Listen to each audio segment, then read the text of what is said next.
Firstly, wanted to say Assalamu alaikum to everyone here, all the participants, and thank you for registering and signing up for this workshop. We're really excited about this. I've been looking forward to this particular workshop for a bit, and really happy that Zen has given us some time out of his busy schedule, I know, to be able to conduct this workshop.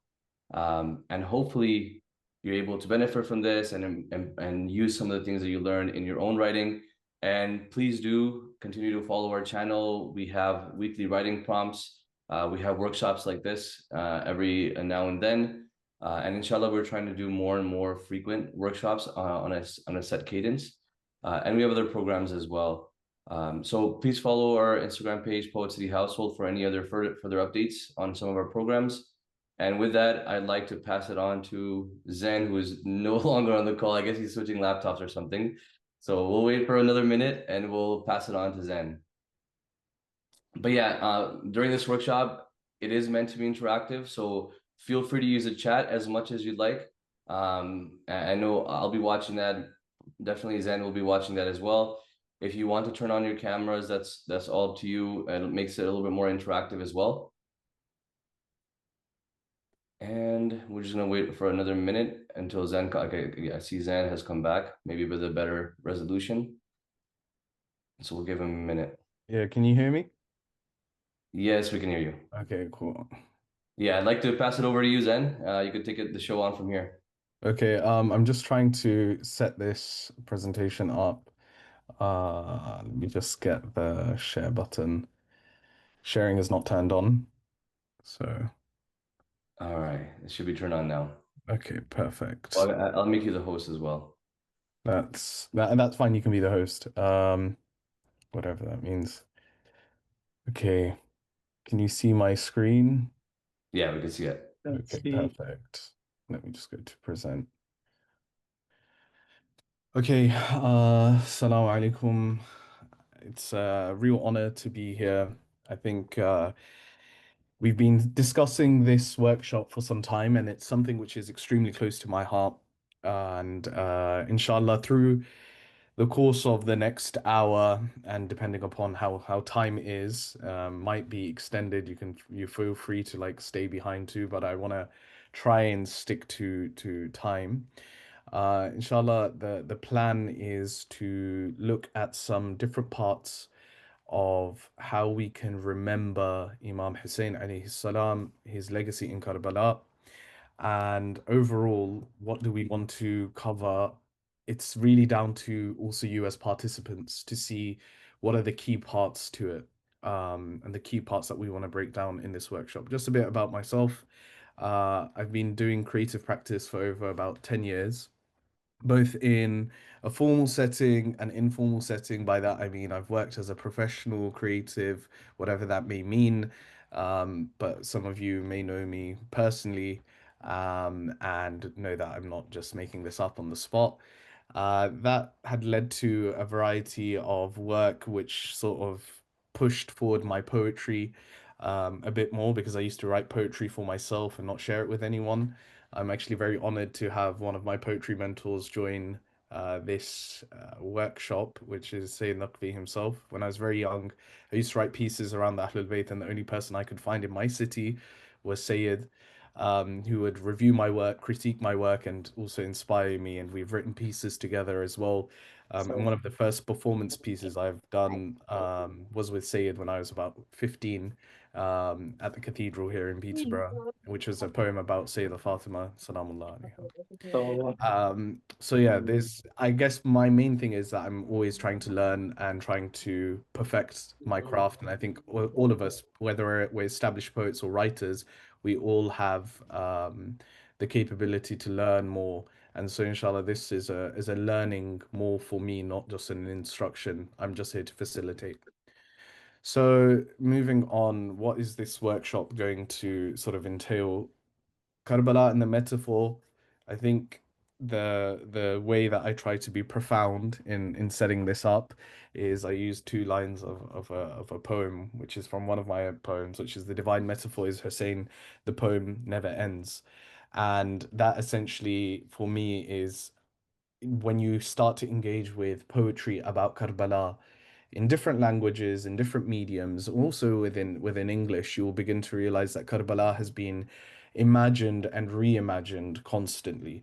And by that, I mean that Karbala provides us a grounds for us to also reflect upon what we're going through in our lives, to also start to write for others to engage within that. And so each culture brings forward its own ways to engage with the narrative, with the story, with the legacy that Imam Hussein leaves behind, and therefore it gets pronounced in different cultural expressions. It gets pronounced and imagined in different ways that cultures engage with it. And even till today, even in this day and age, if you were to open up Instagram, alhamdulillah, now we have the benefit of translations and subtitles. You can start to engage with poetry about Karbala, which is in a language you may never be able to understand or are probably learning. But you now have the benefit of trying to comprehend, and you'll realize that there are different cultural nuances to language and that culture brings forward with it. And so this workshop tries to situate Karbala and the metaphor into the English language. So all I'd ask is that everyone here, you enter with an open mind, be confident to share your thoughts, ask your questions. If you're not confident to say them, you can just post them here. And essentially, I come back to that first point, which is it's a learning for me as much as it is for anyone else in this seminar. Um, on the side of the metaphor, these are the things that we want to really touch upon in this workshop. And inshallah, I'd hope that you would take all three of those parts from the workshop, if not one. And I feel like I've achieved something.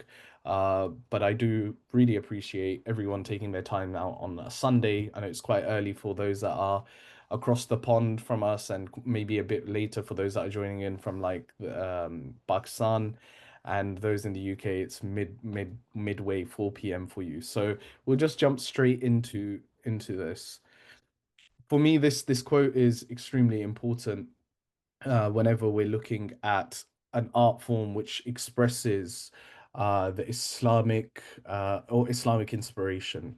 Hussein Nasr is a philosopher and contemporary scholar, and somebody who has written extensively upon Islamic art and the power of it. And you may disagree with Hussein Nasr's thoughts in other fields or some of his stances, but one thing which I really go time to time is re-look at my work and my practice, but also when I'm entering parts of different parts of Muslim creative practice, which I'm not a specialist in. So I take a great interest in Islamic architecture. I like to think that I can start to unpack some of the things which are existing within shrines, within mosques from different eras. And I know one of my friends here has joined as well, Akib, who has traveled quite extensively within Central Asia, and I've seen some of the stuff there and trying to understand what are the commonalities, where are the different cultural expressions coming from. Hussein Nasr is an absolute giant when it comes to unpacking the idea of art, of the aesthetic coming into being. And this is really important for us because when we discuss the metaphor, we need to understand that our poems are not just poems which we are writing for the art of just I'm going to sit down, write a piece, and I'm going to publish it onto my Instagram. Inshallah, we're doing it with the intention that this becomes a part of our devotional practice, it becomes part of a spiritual practice within itself.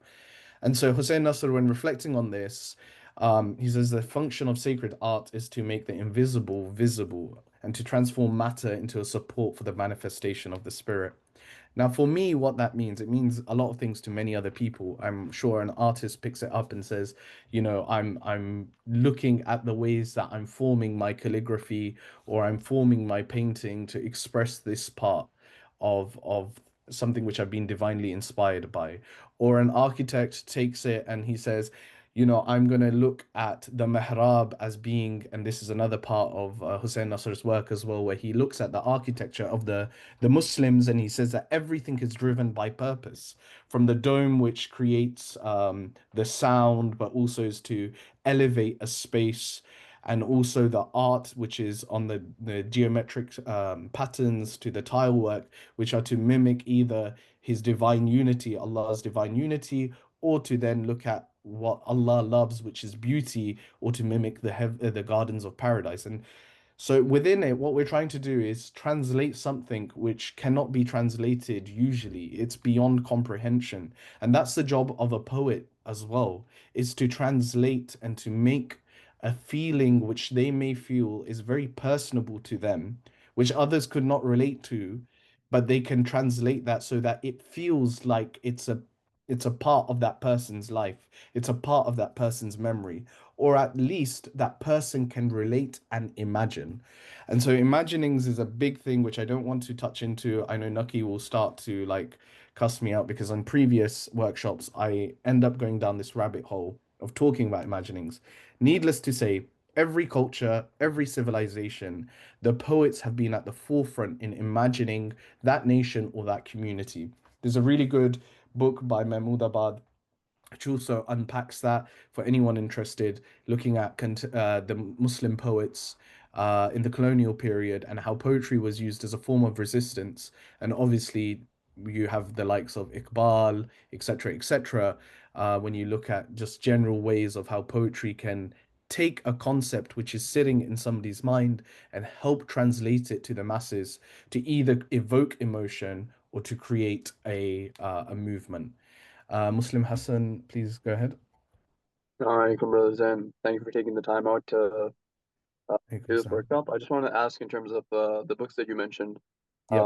could you mention the title so that we can Yeah, look up I can them do later one on? better. Yeah, I can. What I can do at the end is once we have time, I'll just share a reading list of these books as well. Perfect, And also at perfect, the same time, there are some books on my bookshelf next to me which are there, so I can share them with you. But perfect. going I love into, that. inshallah, yeah, so we'll please feel free to interject anytime as well. Just in the interest of time, so what is a metaphor? And I want to ask you guys, Alhamdulillah, we have like a good turnout. So I'm just gonna ask very quickly to anyone in the crowd, what is a metaphor to you? Have you heard of the term metaphor before?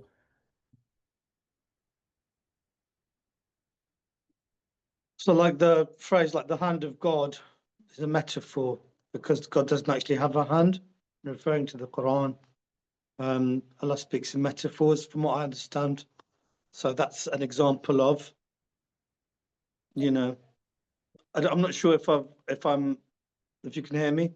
I can hear you, yes. So you're using the idea of When like something is the like hand of, something, yeah, but it's not it. Yeah. yeah. You Okay. know, that Anyone else want to just jump in on this? What is a metaphor? When have you come across it? Think Muslim has his hand up. Okay, Muslim, please go ahead. From my understanding of the word metaphor is it's a form of expression that you, what do you call it, use to convey things in a matter which is not, what do you call it, naturally seen by people. It's like you're revealing a hidden reality by means of an expression which isn't which isn't seen by the layman in a certain perspective. So you're kind of like shifting their perspective by using a day-to-day term, and you're kind of like adding more detail to that term by the way you're integrating it within your own poetry. Yeah. And yeah, so a metaphor can be used in poetry, it can be used as a way to in literature overall as well, creative literature. And then so the question is, what is symbolism? I know these are very basic questions. Abbas, yeah. Yeah, before symbolism exactly actually that rings true with the definition that I learned when I was much younger in English. So figure of speech is the parent definition of a metaphor, and then metaphor is specifically, as far as I know it, when you attribute something that's to something else, but those things don't equate. However, the characteristics portray or communicate a message. So if you say something is like something, classically that's a simile rather than a Yeah. metaphor. But when you say like, you know, Give me an example. you say, So so an the hand example of of a God, for simile. example, a simile is when you say like, I ran like a tiger. That's a simile. But And then I take that was a into a tiger metaphor. on the I was a tiger on the track field. That's a Yeah. metaphor.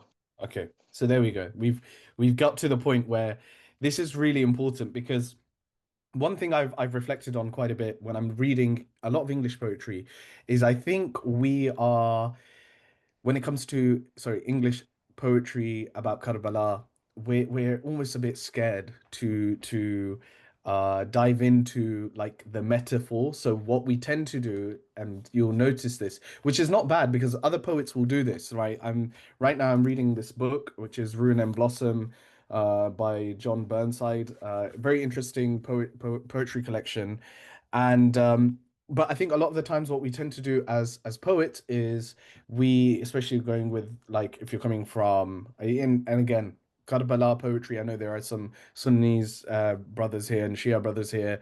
So I don't want to make this like Shia specific, but what I would say is that a lot of the times when we're using we think we're using a metaphor, a lot of the times we reduce that into a simile. So we can use something like Hussein was like the sun, right? Because we shy from the fact that, oh, maybe we're causing a bit of offense or we're trying to be sensible and sensitive to it. And I think there is, in the next sort of slides, you'll see how we can show a metaphor can become a really powerful way to communicate and to transcend. Because again, Sayyid mentioned this at the start, that the Quran uses metaphors, it uses similes too. But very interestingly, sometimes the Quran caveats these similes. So it will say, you are like, or the disbelievers are like, and then it will expand that simile into a metaphor. Turab, you have your hand up, please. Assalamu alaikum. Turab? Walaikum Oh, assalam, Zain. sorry, sorry. Sorry, couldn't find the unmute button. Um, Assalamu alaikum, everyone. Just wanted to know, everyone just gave a very good definition, especially Abbas bhai, for metaphor and simile, the difference between the two. I just wanted to add upon, you know, how you mentioned that it's just not limited to Shia and Sunni literature as well. And just giving an example of someone not Shia, not Sunni, not Muslim at all. And you guys know Ocean Wong, just as a writer of prose and poetry. And he has on his Instagram page a very good um detailed slide, or I would say just highlights on his page on metaphor. So just would recommend people who just want to get more inside how you could use a metaphor in your poem, just visit that. I'm loving this. I'm absolutely like, you know what? I didn't need to throw the ball out the park. Already the participants are doing it for me. Ocean Wong is a very good poet. Just take his poetry with a pinch of salt. So don't say that Zen Speaks put you into it and go read his poems at your local center. But his poems, especially the poems he writes about his mother, are really, really beautiful, and he encapsulates the metaphor really, really powerfully in his poem. And sometimes, yeah, some people are, the question I get is, well, sometimes I want to start my poem with like, I don't know, she was like a cup of coffee, right? That's fine. That doesn't mean that you've entered the realm of simile. If you take that and then now you expand upon it, right? You can bring it in. And it's not limited to the fact that, oh, I've used like and then all of a sudden I can't be metaphoric. There is a gray matter between the simile and the metaphor, which is a whole other discussion. But 100% these are very welcomed suggestions. From my understanding of the metaphor, we have the idea. Abbas already used a figure of speech. I think Abbas was probably walking around seeing my presentation, but this is the way that I would see it. You describe one thing as if it was another or it were another, and by doing so, you reveal a deeper meaning and truth. And so the reason why I use this diagram when I describe the metaphor is because this is essentially how I sometimes perceive my brain. And when I use a metaphor, sometimes it becomes easier for me to communicate. But at the same time, there's something very Islamic about this. And I think brother the Muslim Hassan said before, which I think is a really good part because I didn't need to cover that. But essentially, from the Islamic perspective, how do we tie this in? Well, you have the Zahir and then you have the Batin. The Zahir aspect is also something which we should start to explore, and the Batin in our poems. So if it's a page poem, or even if it's a performance piece, is there a metaphor that I can weave even into the structure or the way that this poem is flowing? Does the poem, which is speaking about, I don't know, Abu Fadl al-Abbas at the river, does it flow like the river when it's being read? Does it have a crash? Does it have a tide? Does it have an orbit? There are different ways for us to also expand upon the metaphor.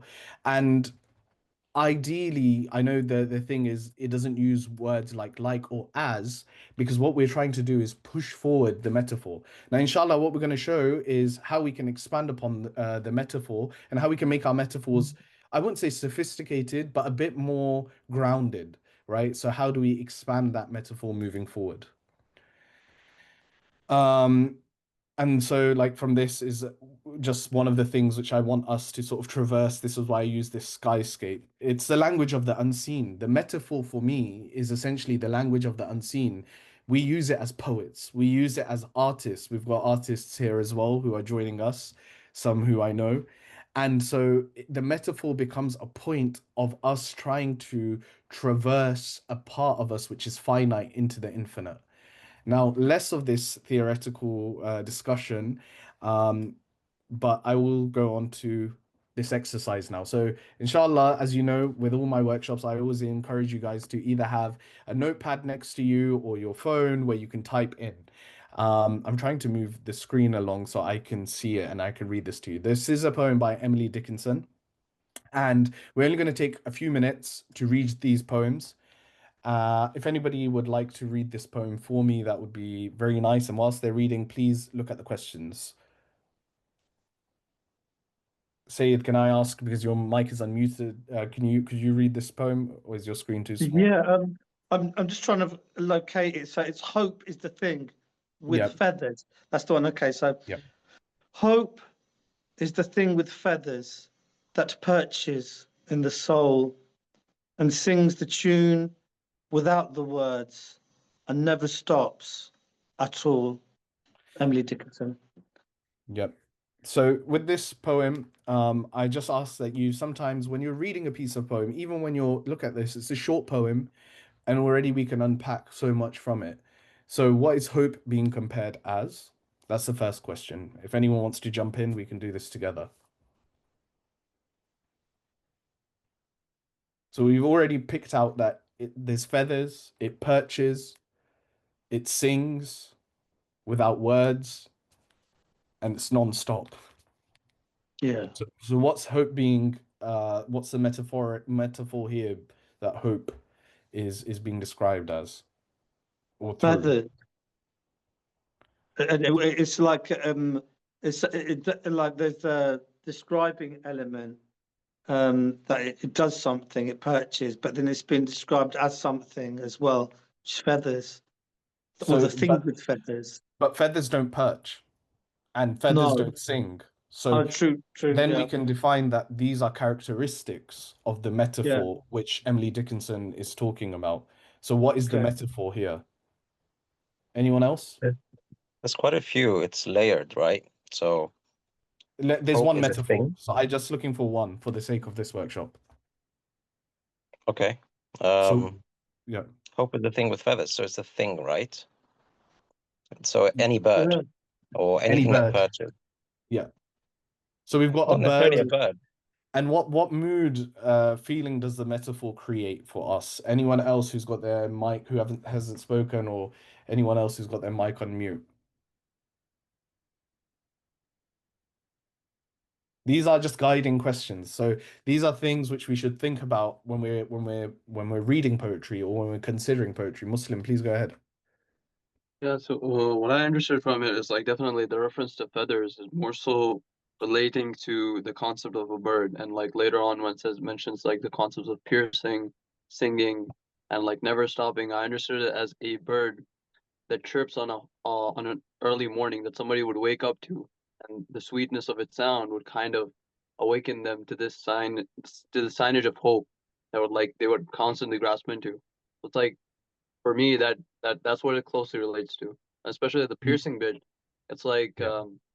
when a bird would like dive deep to find its prey or find its rizq, it would like pierce through the sea or pierces. Although the poet doesn't clearly like emphasize on the ocean or any certain aspect of such, I just feel like that's what it closely relates to when it mentions something piercing and the bird and the singing, and like these Yeah. concepts kind of like loosely relate, at least in my mind.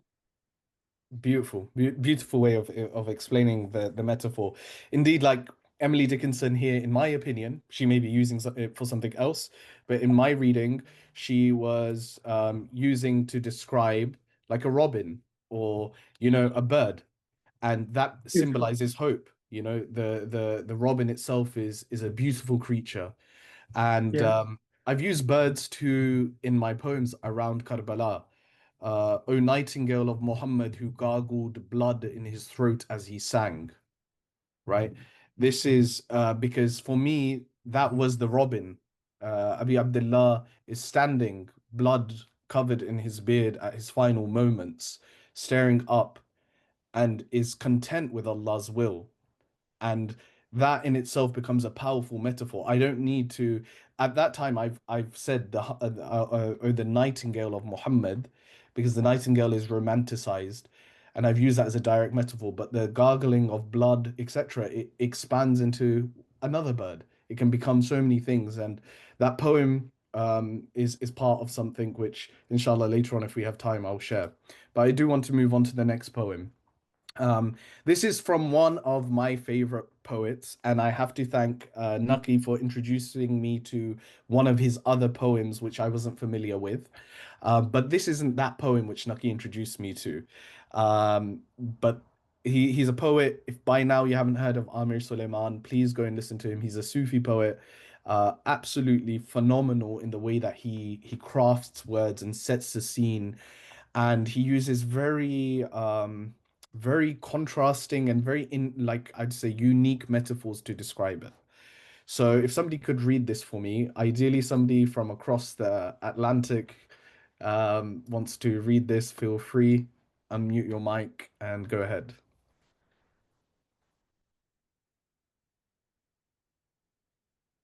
No,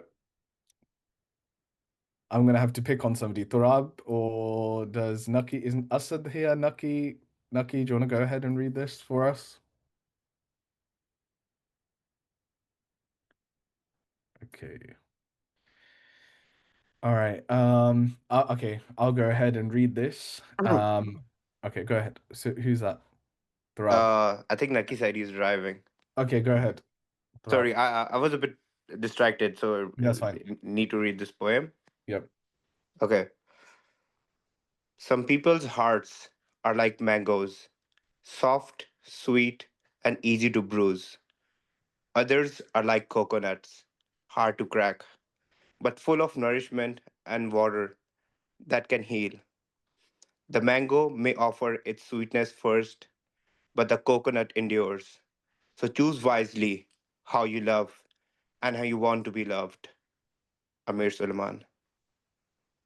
So it's a really beautiful poem. And inshallah later on as well, I will like show another way of that, how Amir Suleiman uses this same metaphor in another poem, which is probably one of my favorite poems, and you'll find that there are things which you can also relate to. But I guess we already have been introduced to the poem. So I'm just gonna ask you guys like the questions here. The metaphor is explicit, but what's a subtle part of this metaphor? Because there's two metaphors here. Do with the texture. Well, speaking as an artist, and like when you, I mean, because it's talking about something that's physical, but also visual. So there's two things that come to mind. So there's the feeling of what a mango would feel like and also look like, and then also the coconut. Yeah, and obviously there's the contrast between the two fruits, and one is almost talking about how easy it is to appreciate a mango because it's so sweet. Straight away you see everything, but then the coconut is much more harder to get to and more protective, but the treasure of it is there and longer lasting. Allah. I know Muslim Hassan, you've got your hand raised. Do you want to go ahead? So what I felt like the subtlety of, or like the underlying message was, it was kind of, the poet was trying to convey the reality of hearts, trying to convey to the masses, like in terms of if you're approaching a relationship or the task of loving someone, there's this sense of gravity that comes with it. There's a sense of responsibility that comes with it in terms of analyzing what type of heart, as per se, as the poet mentions, they have, and based on which challenge you're ready to accept or take on, you you move towards loving that person, or you move towards distancing yourself from them. Yeah, and I think there's a really beautiful point you used, and that's like the gravity of the poem as well, and the gravitas which poetry can have. The gravitas here for me, or like you have this contrast between two very exotic fruits, right? You have mango and coconut. I don't think I've ever heard anyone describe a heart like a mango or like a coconut.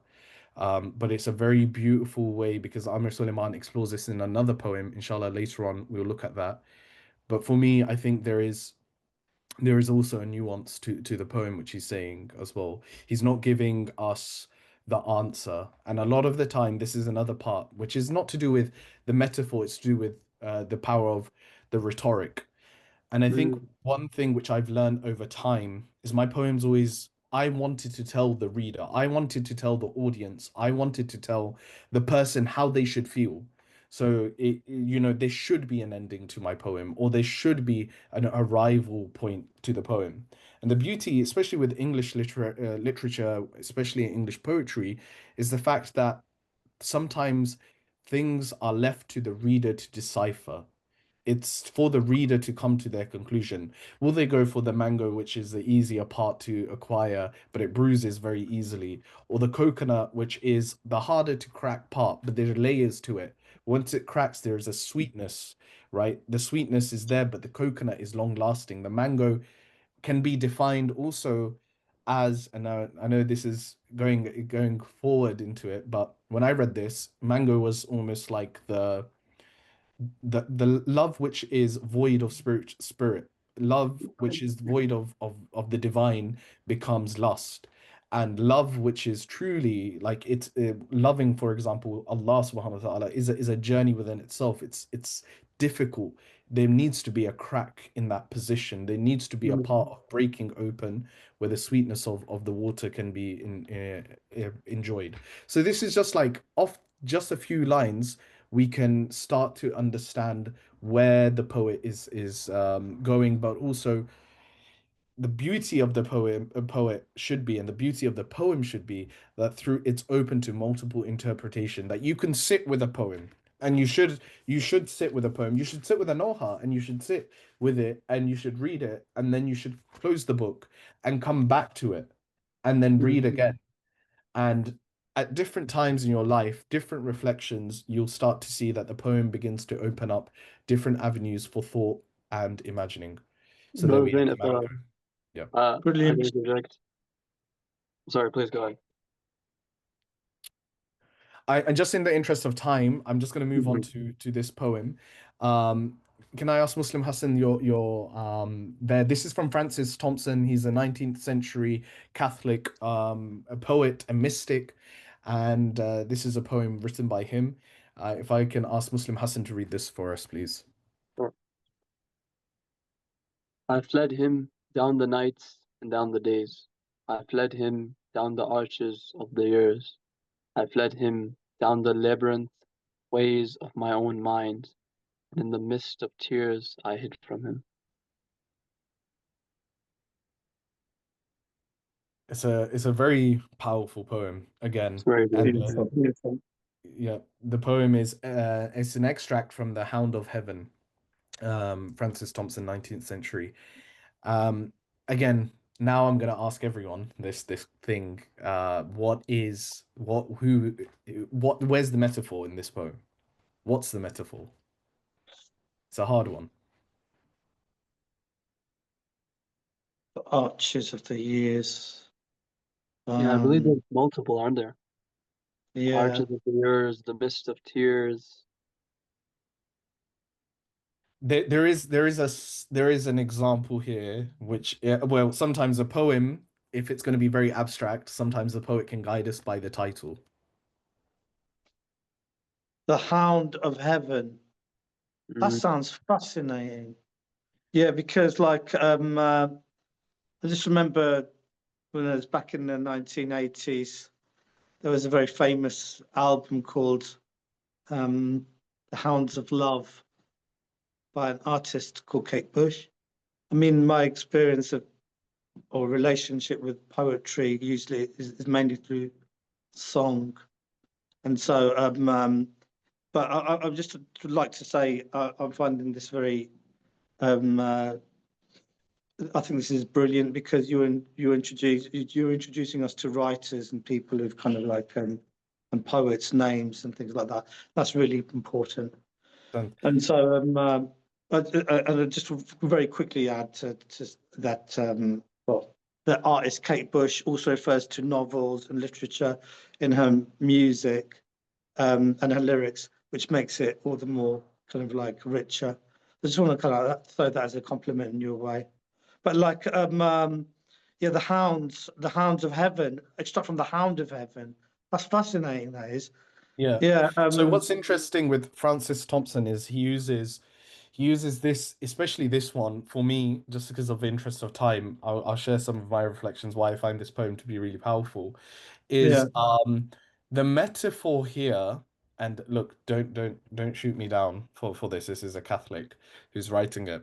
The metaphor, the hound from heaven, is essentially it's supposed to be uh the personification of God being omnipotent and forever present. So, Wow. and it's Yeah. God speaking to man and saying, I fled him down the nights and down the days. I fled him down the arches of the years. I fled him down the labyrinthine ways. So as much as man begins to escape God, you can't escape him because I am that. And so in this Catholic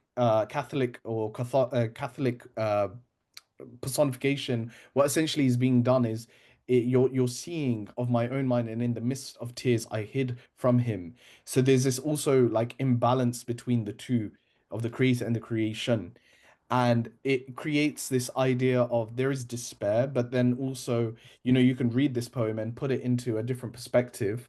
And for me, I find it very powerful the way that he uses the mist of tears. There's a reference there to how Jesus wept, right? And that's one of the most profound parts of for poets Yeah. to use. I mean, there are parts of it. There are things of it evokes for me a very gothic landscape if you Oh read the full yeah. poem, and you have the Archways, the hound. Yeah, labyrinths. exactly. Yeah. Brilliant. But yeah, there's much here to do, and this is why I hope that you guys are taking it. Abbas has written, "Can't flee someone, gotta flee from someone." Is it that? So there are no right answers when it comes to this. It's just the fact that of seeing the hound. And so, oh, here we go. I think we've missed. Yeah, we'll come on to this next one, which is I rang Tahir just before this, and I said, Tahir, you're very good at using metaphors to describe Karbala. Would you be happy if I used some of your poems? And he sent me a few of the extracts. So he sent me this extract, and Tahir is obviously a great British Bahraini poet who writes about all of these issues. And if you haven't checked out his page, please do go and see. And I'll read this poem. How do you tell a rose that her life lives on beyond the wilting, beyond the seasons, beyond the vase, and beyond reason, that she is a remedy for the broken and a clemency for the departed? Fascinating. Beautiful. Yeah. So in again, for the interest of time, because we've got loads more activities to go, the metaphor here, we know, how do you tell a rose, right? So he's already introduced us, but this is a poem which uses the rose in multiple different contexts. It's not, the rose is not just like some wild flower growing out of the desert. He takes it from an unconventional point. He's referencing obviously Karbala, and we see the rose now being situated from different parts, right? Beyond the wilting, beyond the seasons. There is the seasons which cycle, but the rose is there. beyond the vase? Can the rose be imagined beyond its seasons, beyond the vase, and beyond reason? And what's very interesting in this poem is Tahir switches where if you were to be describing Imam Hussein, or you could just personify this, or you could use just that he is a remedy for the broken. The she in it exudes like this very feminine part of the rose, but essentially it's quite defiant because her life lives on. So you keep revisiting, and this poem is a really beautiful poem. You can find it on his page. Go through the different parts, and you can see how the different stages of the rose is also appreciated by Tahir and used to create this metaphor. And obviously, this is a whole sort of analogy. You can take it as one person. You could take this as Sayyida Zainab. You could take this as Karbala. You could take this as everyone in Karbala. You could take this for Imam Hussein in his final stance. So there are many ways that you can read it. But there are things which I find really beautiful in this poem, which is especially this line and why I chose it. It doesn't talk about the rose essentially wilting and dying. It becomes the rose itself becomes the remedy for the broken. It becomes the clemency for the departed. Some really, really beautiful words which Tahir has woven together. Inshallah, he continues to write and he has more power to his pen. So now we're gonna just go on to this part because I know that there are a lot of people here from the subcontinent, but also I do appreciate that there are people from Arabic and Arab speaking backgrounds too, and other backgrounds as well. But just to show you that the metaphor, whilst I believe the metaphor is most perfectly pronounced in the English language. By that I mean there's a lot of literary heritage which looks at metaphoric uses of it. There are many other metaphors and that are used in different sort of cultures as well. I have Asad here. Asad, are you here? Because I know Asad is a very good orator when it comes to Urdu poetry. I'll ask Asad to read both of these poems. Salam. I'm unfortunately driving at the Driving. moment. Okay, every time I do a workshop, Asad and Naki are driving. Anybody else, Turab, bhai, do you want to read these in Urdu?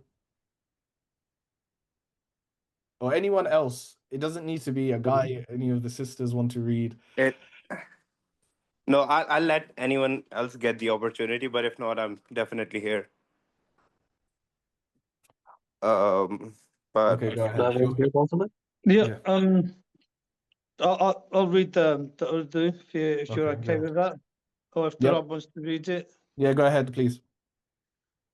Karbala के गर्म सहरा में चली है ऐसी आंधी, अब भी जुल्म के दरख्तों के पत्ते कांपते हैं. And the English for that is: a storm rose in Karbala's blazing desert. Even now, the leaves of tyranny's trees tremble. Josh Miliabadi. And so this is also a really important part before we move on to Riyad Azmi's. The only reason I chose these two, and Josh is somebody who's referenced quite a bit. I could have used Mir Anis, and I think later on there are some Mir Anis points as well to look at. Mir Anis has beautiful ways of describing how the blood in Karbala fertiles the land. And these are absolute giants, and sort of the people that have pushed and sort of championed, I'd say, the Marsiya. But Josh Mali Habadi uses a lot of free verse as well in his writing, and he's a very politically charged writer. So the metaphor becomes politically charged as well. It becomes an imagining for political. It uses like it situates itself. Karbala becomes situated in a metaphor, but it expands into today's time. And so Karbala then becomes the Karbala ke garam sahara mein chali hai aise aandi. You start to see that it creates an idea of um eternity, right? Like this eternal moving of the wind. And the idea now is that we have the even till today the leaves of tyranny still tremble. So the metaphor here is that wind. It's that eternal wind which is gusting and it still trembles the trees leaves. So the leaves of the patte. And going now on to I'll ask Turab to read the next part, which is from Marhum Rehan Azmi. Thank you, Zain. Hussain का गम समंदर है जो आंखों से झलकता है. Hussein's sorrow is an ocean. It spills through the eyes. Rehan Azmi. Again, we're lost in translation a lot of the times. You know, even these are just very quick translations that I try to do to respect the poetic the poetic devices used by the original poets. But there is obviously a beauty to listening to poetry in that language before it's translated to. And I'd encourage all of you sometimes, even if you're in a majlis and you don't understand the language that's being spoken, sit down and understand and just listen for a moment how that poetry is being read. Also is it's a very beautiful feeling. I think this is goes without saying. We know what the metaphor here is, and again, for me, there is these two poems have an element, one explicitly speaking about the eternal stance, but also Samandar itself, the ocean is never ending, right? So we start to expand the metaphor through our own reading. And the eyes then become the source of that. It becomes, yes, it spills through the eyes, but it also is encapsulated in the eye as well. So there's a really beautiful way that an ocean and an eye or a tear is used to capture that. It's almost like, you know, the saying where they say that the whole world can be viewed through this one eye, right? Or these two eyes can encapsulate everything it sees before it. But there is eternity in it, and there's infinity in front of you, which is being captured in a finite being. So I know that may seem like a stretch for many of you, but that's what I tend to do with poetry readings. So this was supposed to be used for the reference for the hound, but it's moved along. Now I'm just going to ask you very quickly. We're going to do a quick stop here. I'm going to ask you straight away, and ask straight away. We've got Sister Ifat Zahra who's very active in the chat. So I'm going to ask you, what do you think this could be a metaphor for, or anyone who's watching? These are I'm doing a quick game here whereby I've used some images which can either relate to an individual or a character or somebody who is used within the narrative of Karbala or the life of the Prophet sallallahu alaihi wasallam. So galaxy would be the literal. What would this be a metaphor for? Anyone else? The way to the stars. You got a way to the stars.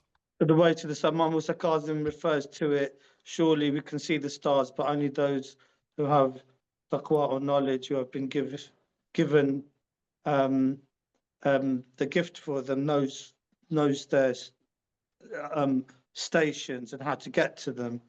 And Imam Ali alayhi salam also refers to the stars, that I could have shown you the way to the stars. Yeah. I want to just put If this you asked that me.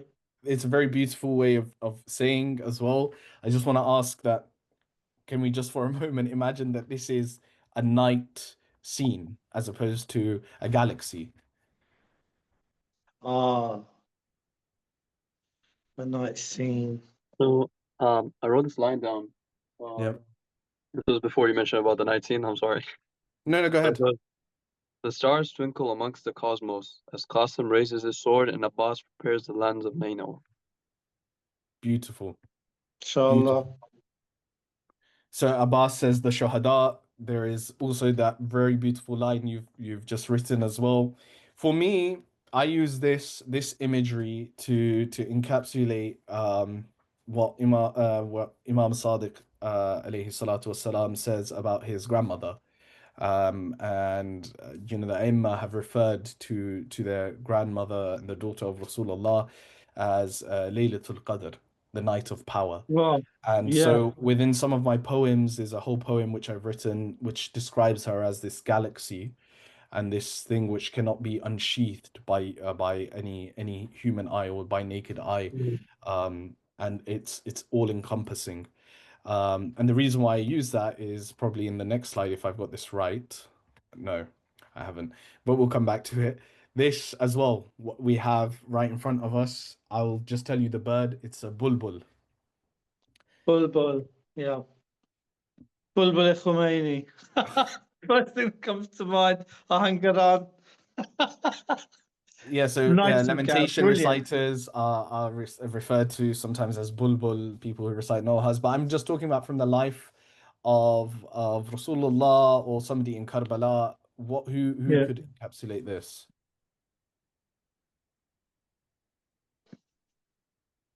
I feel in a way. Concept of red sun, blue sky. So you mentioned the reciter of Lamentations are considered to be known as Bulbul, right? That's what Well, you're referring as in that was just a reference that Sayyid just made during the 1979 revolution where we had to. Bulbul Khomeini who would recite lamentations before post 1979 before people were going into battle into war. But I was just in passing. I'm trying to situate this into maybe in the time of Rasulullah or somebody else, or maybe in And the event of Karbala. in the land of Karbala, like just like using that meaning as a preface to what I'm Yeah. about to say.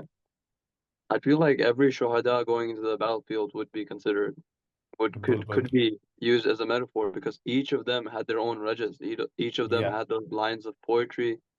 beautifully going into the battlefield. So each of them could be Absolutely. in flight in unison. Yep. And then they also that you can extend that metaphor by saying they're going into flight. They are ascending now. The bird is it sings its song and then it ascends. There's also the way that I like to look at it is I have a poem called Bilal and the Birds, which is about Bilal Habshi and his singing of the adhan. So this is a really beautiful part as well that we can also reflect over. Zuhair ibn Qayn in Shabi Ashur, who ensured the Imam of his loyalty in the most ethereal, poetic way, Sani Zahra. Yes, very beautiful ways. Even Arbis, you have, the lines of Arbis, etc.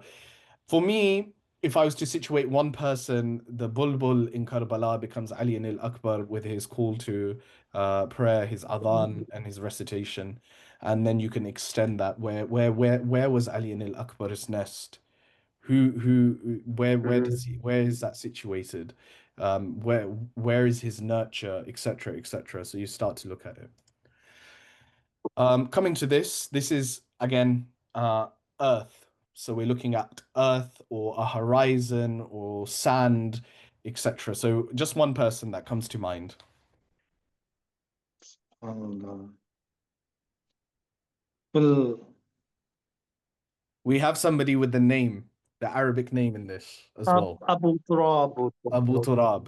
So we have Earth as the metaphor, which I like to use as Earth as a metaphor for Amir al-Mu'mineen, which connects to the idea that he is the father of the earth. Fatima, please go ahead. Hi, Assalamu alaikum. Alaikum salam wa rahmatullah. I see Earth as a symbol also. In Karbala, we have the famous hadith where Salama holds the turab of Karbala and it turns red. And the Prophet says, when this turns red, Ya Salama, that means my son, my grandson, Imam al-Hussein alayhi salam, has died. So that hadith definitely comes to mind. Of course, Abu Turab is a nickname of Imam Ali alayhi salam. The earth is also where we've been created from, and Ahlul Bayt is the beginning of creation. They were created from light. But it also reminds us that the earth is not something that is foreign to us. It is our place of creation. It is the means of our existence. So it kind of returns us to that pure and natural state when we think about it. Ahsan. I think that's a really beautiful way because Earth can be expanded in multiple ways, right? There's a line. Actually, I won't read the line. Maybe later on I'll refer to it. But there's a Sufi poem which is Mitti hai Adam or Ali hai Abu Turab. So Earth is Adam and the father of Earth is Ali. But Adam hai mitti se aur Mitti Ali hai Abu Turab. Ali hai Yeah. Abu Turab.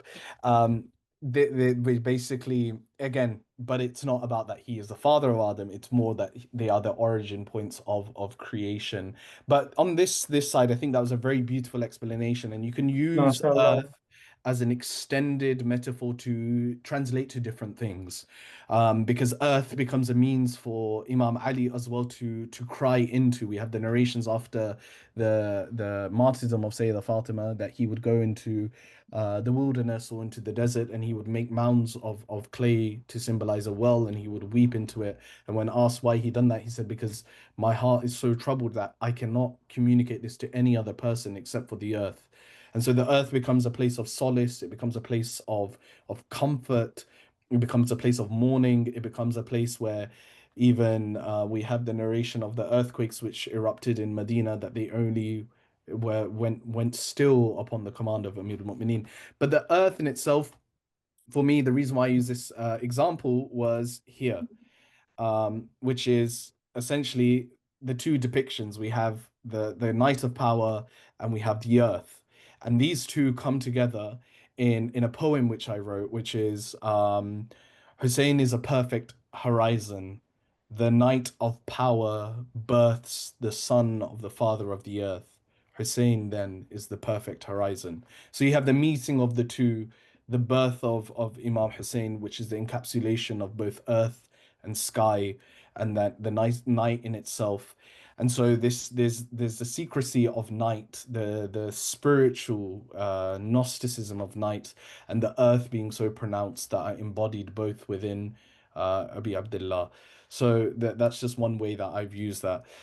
Here we have the jasmine flower, and the characteristics of jasmine are very like beautiful. It has a beautiful scent, and in some parts the jasmine flowers at night, right? It fragrance at night when everything else is asleep. Sometimes you can smell the jasmine just lingering. And so when you take a flower like the jasmine, it's very easy to say, okay, I know who this is going to be personified as. But then you can extend that metaphor sometimes and take a characteristic that doesn't exist within that natural form. So, for example, when I show this, the jasmine which is blooming in the fire, what symbol does that bring for the day of Ashura, or the time when what can we see? There's some really beautiful reflections as well in the comments, by the way. MashaAllah. Well, So I we think have the visual imagery here is just wonderful, because I've never, this presentation is the first for me to see, like in the way that you've done it. So yeah. I think it's really beautiful that you're using visual imagery to kind So of like help us yeah. produce So I words. think But yeah, yeah, go ahead. Say it, please. Because but I'm just like going to yeah, read some of I the mean, comments. like because you're coming on with from the theme of the flowers, and like yeah, I mean, obviously the rose, the ladies of the household, the pure souls, and they've been terrorized by the flames Yeah, of so the people who we burned the have this as tents. well. And We Fatima have Zahra alayhi salam as well. alayhi salam. It's sort of reminiscing of that, and the door So that's being what I'm burned. so what I mean to say here is that look at just from this one image, we've been able to take out many characters Mm. who also have a connection. So by me just saying, if I was to say that Zainab rose from the fire, I've limited it to say the Zainab, but now if I say the jasmine that bloomed from the fire is she that rose upon those plains. Who is it referring to? Because we've had the attack on the house of Amir al-Mu'mineen, the jasmine is there. And then you also have the same attack upon the tents of Imam Hussein in fire. So what a metaphor can do, it can expand the remit of your subject as well to be relevant to other parts. Just because we have a few more to go through, like here, this was the bloodstained jasmine. And I have a line which I really like this when I speak about say the Zainab, but it's like the jasmine that bloomed from the blood that spilt fragranced these winds divine. And so it speaks about Karbala, but it speaks about the fact that the jasmine only bloomed when Karbala's blood was spilt. And so it was nurtured by that. And you can expand that metaphor more. But just moving on, what is this bird? It's a mythical bird. Harry Potter fans would know. It's the griffin or the phoenix from the flame. The phoenix from the flame. Yeah, This is that's how we how symbolize. Yeah. Yeah, and this is how sometimes you can characterize, she was a phoenix that rose from the embers and you can continue that poem. Her wings, what are they doing? Are the wings gathering as protection around the children, etc.? What is her stance, or does she arrive as the and Phoenix unravels itself in front of the tyrant? How do you speak about these things? But essentially, the Phoenix comes from a point of when something is completely destroyed, the Phoenix rises from the ashes. Muslim, please go ahead.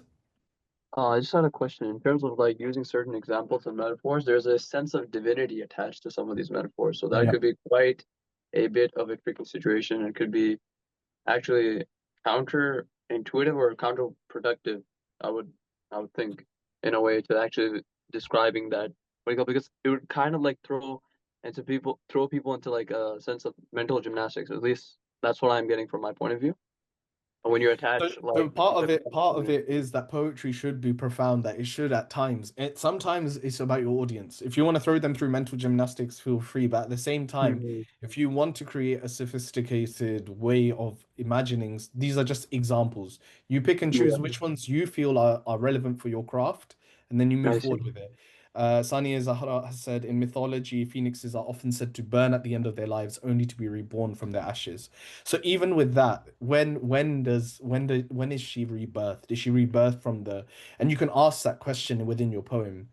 Is the phoenix born from the door which was burnt, or from the ashes of the tents that were left to scatter upon unshrouded corpses? That's an opening to start.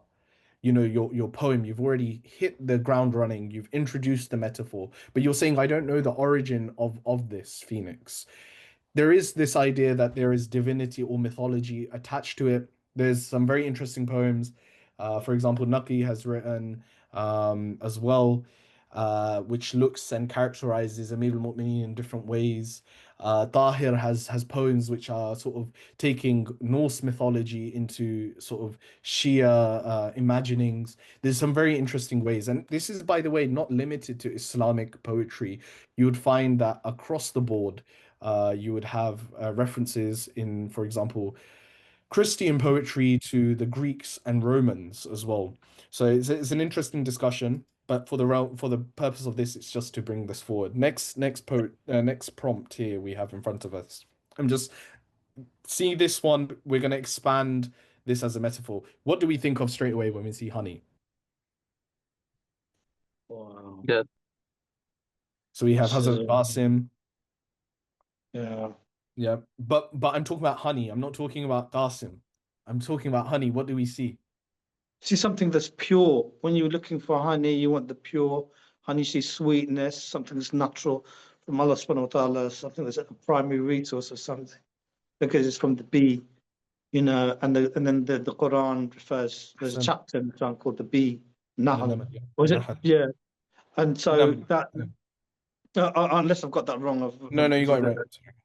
so yeah, and the obviously the image of the honey is pure and gold. It's like as of warmth. And then we've got And like Sister Fatima saying, "Drink of paradise, rivers will flow from it." Aqib says something really beautiful, and he says healing, and Asad says a remedy. Now, this is so powerful because these are things which I haven't even considered, but honey has healing within it, right? It is a indeed, part of the wound being healed. You use like what is it? There are many cures from honey itself, and the honey itself is the miracle. And I just want to take you on a bit of a journey with that before we talk about who this metaphor is. You have probably better people to describe this who are scientists or whatever and take interest in this sort of stuff. But you have the bee again in the hive, all right, and it's really interesting because the bee again is a reference point which we can use, and I'll just bring onto this slide. But one thing I take back from this is the bee basically is in command of the queen bee, right? Like, and it serves. It's almost like soldiers that are there, but that creating something very, very beautiful. But at the same time, we have the bee, which is to arrive at that state, pollinates itself. It basically covers itself in the pollen of the flower. It becomes immersed. It's almost like the analogy when we use moth to flame, the bee is surrounded, it's covered within that, and that's where the honey is extracted from.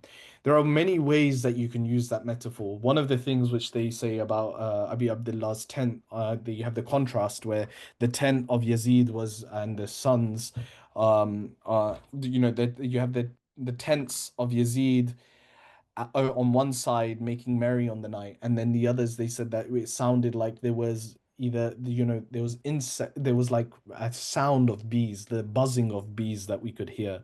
Qasim goes when he is asked how do you find death, he says to his uncle, death is sweeter than honey. And in itself there's a line again I use as a reference. If Qasim found sweetness in if Qasim found, no, I can't remember line, but sweetness. Let me remember it. But it was sweetness in on the plain. Okay, if Qasim found sweetness on the plains of martyrdom, it was from the nurture. It was from the nurture. It was From of the the hive of nurture from the Hassan. hive of Hassan. Yeah. Thank you for reminding me of my Wow, the point. But hive, yeah, Beautiful and the very hive of profound. so Hassan. So essentially, that poem is about Imam Hassan, but it's also like this reference back and forth between Qasim and Imam Hassan, and that this idea that these individuals who were with Imam Hussein were pollinated in Abi Abdullah's message, in his love, in his grandeur, and so when they go into battle, they become. They make honey from this, and they're I heard another poem when I was doing this workshop before, and somebody said that it's as though the rivers of heaven are flowing here in Karbala, that honey flows freely in the desert. And it's there's some really beautiful lines. Sometimes you can encapsulate it for once. Um, Mm. be like the bee, when it eats what is good. When it secretes what is good. When it lands on a twig, it does not break. From Imam Ali alayhi salam. So the bee has been a Wow. metaphor used by the Imam, by the Quran. It's loaded within divine symbology in Islam, so it's rooted there. So now we get to the parts where we already discussed moon. I'm just going to go through these very quickly. Who do we remember when we see the moon? Qamar Bani Hashim. Qamar Bani Hashim, Abu Fadl Abbas. The moon, then Yeah. you extend that metaphor. Who does the moon reflect? The moon doesn't produce its own light. And so the moon therefore becomes a reflection of its source, and that is Abi Abdullah al-Hussein, the sun. The moon has this relationship with water, it controls the tides. There are so many ways you can extend this metaphor. Yeah, And yeah. so when you start to look at the moon halved, right? Prophet Joseph as well, you have that as well. We have somebody said Imam Ali, Ya Ali. But the moon halved in two. I use this Abbas, my back cannot sustain when I cannot return with you. What can I do, Abbas, when you are the moon halved into two? Imam Hussein saying his last words to Abu Fadl Abbas. Very quickly then, if we take the moon metaphor, who does this symbolize? Well, you've Imam got a Ali. shadow light in the middle. Panjatan Park, maybe. No, for me, it doesn't. There are four Okay. moons. Here we go. Sania Zahra Fatima says, Ummul Banin, and the four sons of Ummul Banin. Oh, mashallah. Uh, Mashallah. and one poem I haven't it's an indirect metaphor. I asked the question, what do you call the mother of moons? And that's for Al Banin, and it talks about, Banin. yeah, it talks about the moons that descend by her side, and that she now draws the constellations, she draws it into the sand, and that's where she sits after the event of Karbala. But just for you guys to see how the moon can be translated in different ways. Now, this metaphor, who is this? This is supposed to be, just for the metaphor, it is a arms cradling. I couldn't find an image which had arms cradling. Hazrat Ali Asghar. We have Ruqayya here, Hazrat Ali Asghar, yes. Sayyida Fatima and Abu Fadl Abbas. You have beautiful ways that you can look at this, right? For me, when I was doing this workshop for a few of the guys in person, Naqi, and I know he's driving, but he had a very beautiful poem where he he used the extended metaphor in the prompt of the. I don't know if he's still with us, but if Naki could, it would be amazing if he could join us.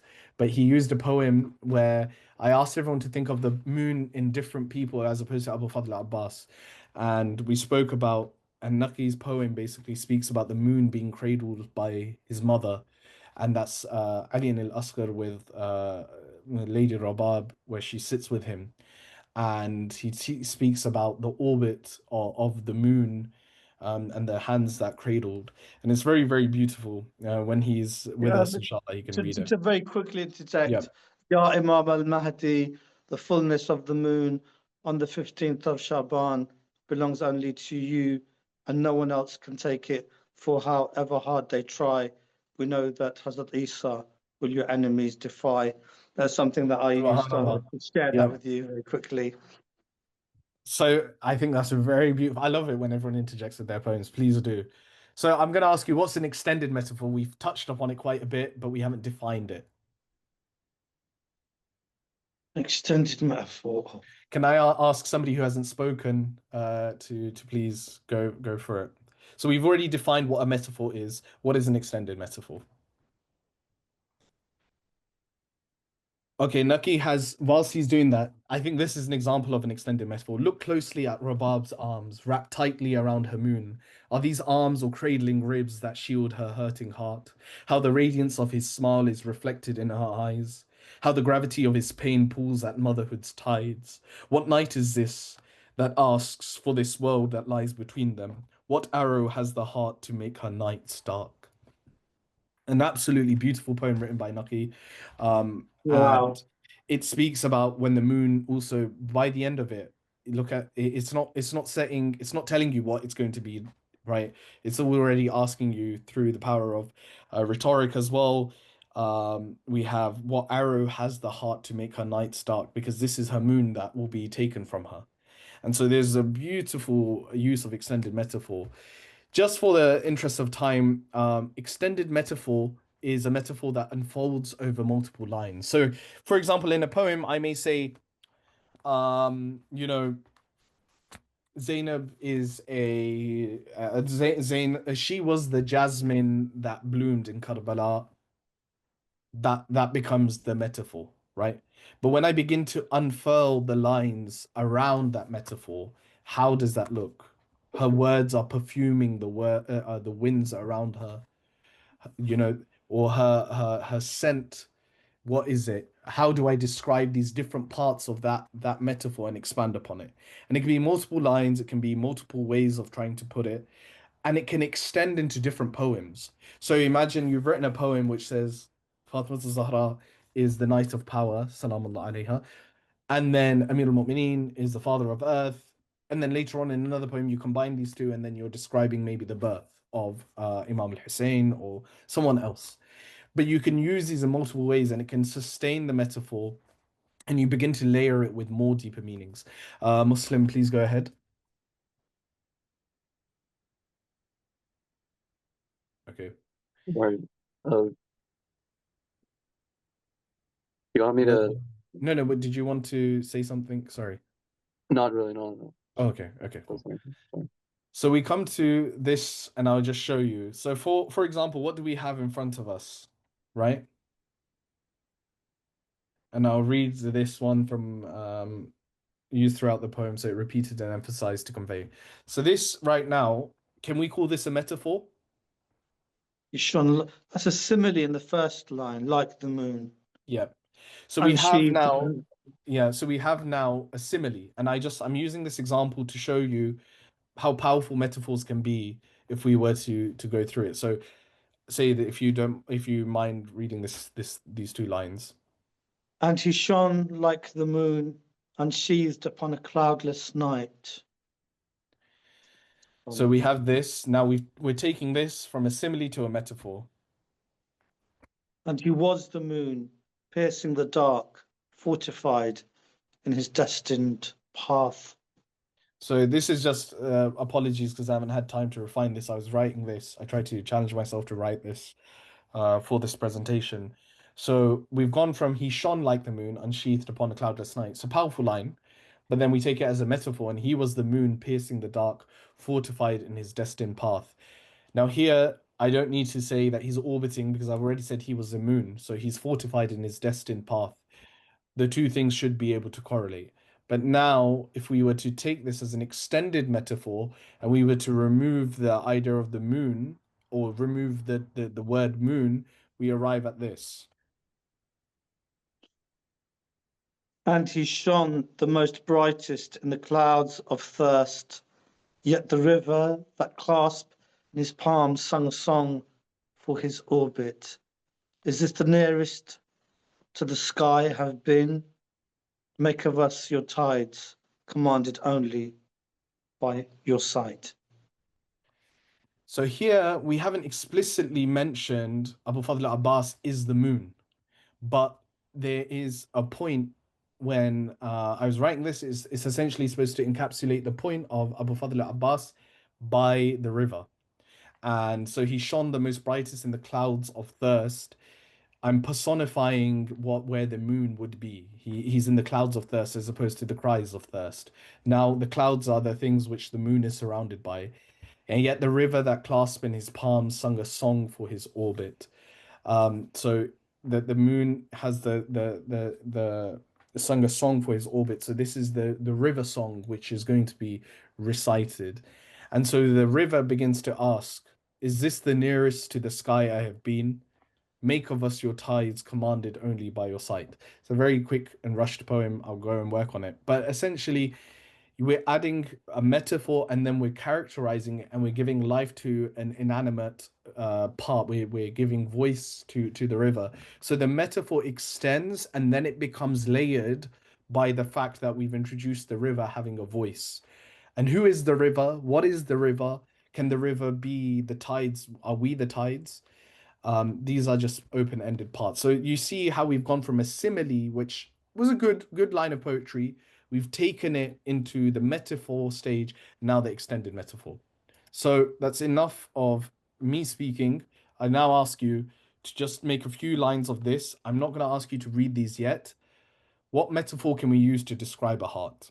Or the heart of Sayyidah Zainab as she watches Imam Hussein leave?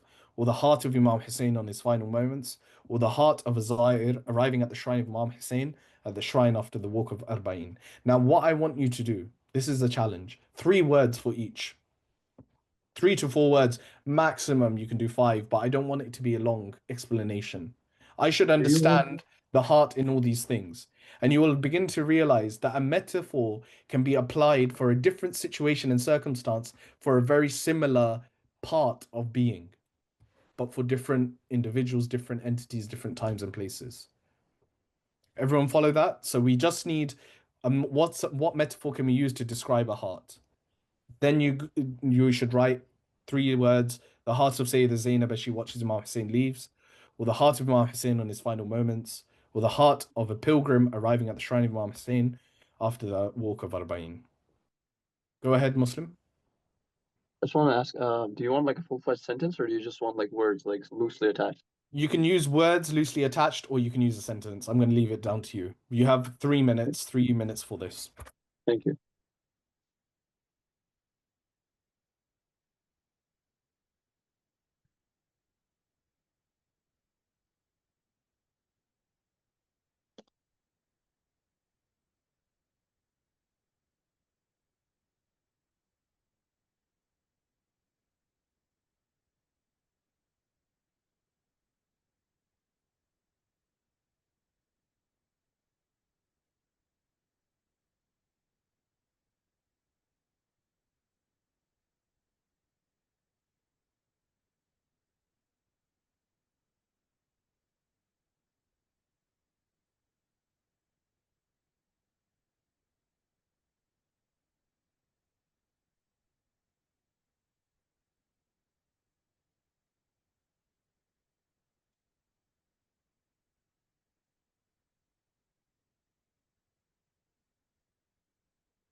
How's everyone feeling so far?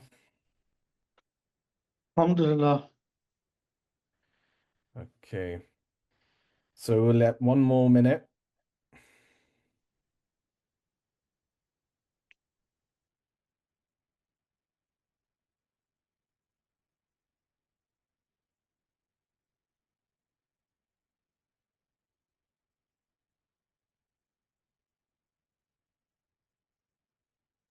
Okay. So do we have any volunteers? I've written a whole load of things which I think are relevant to what you've posted in general, but not specific. Yeah. So if you want, I would, if you allow me to read what I've Yes, sir. written. So what's a metaphor can we use to describe a heart? First question.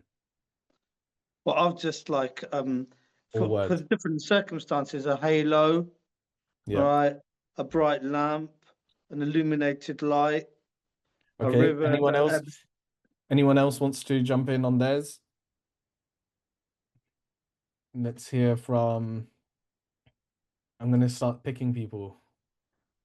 Hardy, we have you as well. I'm very happy that you're here. Akib, what metaphor can we use to describe a heart? We have sponge, if it's also said sponge. We have cloud. Akib, what would you like to share? Oh, he's on mute. Okay, go ahead. You're on mute. Go ahead. Okay.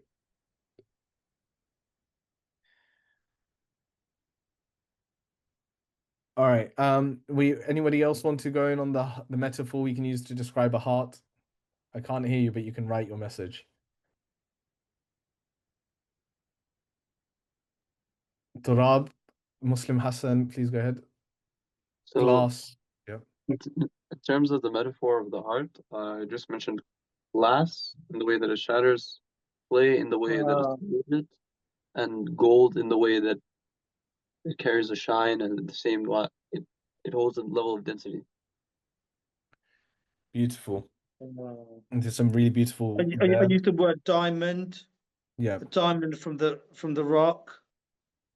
Just something, yeah. But the gold Something is which can be refined over time. Okay, yeah, in to the have a heart of Sayyida Zainab as she watches Imam Hussein leave. a river that ebbs to the sea. That's what I said. A river that ebbs to the sea. Subhanallah.